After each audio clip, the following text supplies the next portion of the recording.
Well, hello, folks. Pastor Steve Wilson here, Community Church at Saddlebrook, and we're just having great days here. Wonderful time, and yet we're experiencing the loss of one of our good mates here. Roger Bogart went to be with the Lord earlier this week, and boy, it's a sad time. We look forward to celebrating his life this coming Monday. And as I was going through all of my life and reading my devotions today, I was thinking about those parts of our life that are good, those parts of our life that are bad, those parts of our life that just seem to drift into gray areas even. And how can God use all of that? Because he says in Romans 8:28 that he works for the good of all of us, for those that love him in all things.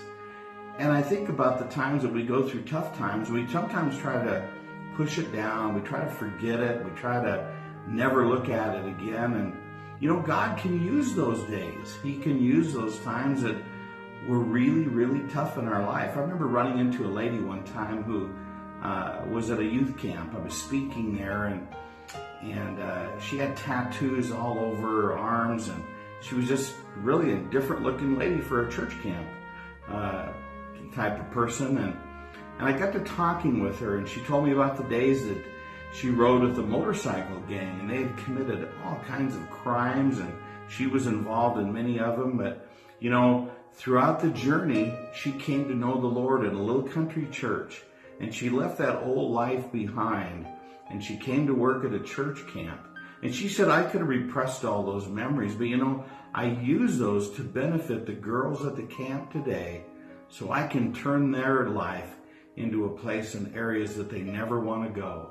And so I rejoice for those days that I suffered, because I can use it for good, and God uses it. Well, I encourage you today to look at all of your life and allow God to use every area for you to reach someone else. He can use you in a mighty way in places you'll never imagine. Well, let's just have a wonderful week with the Lord. God bless each and every one of you.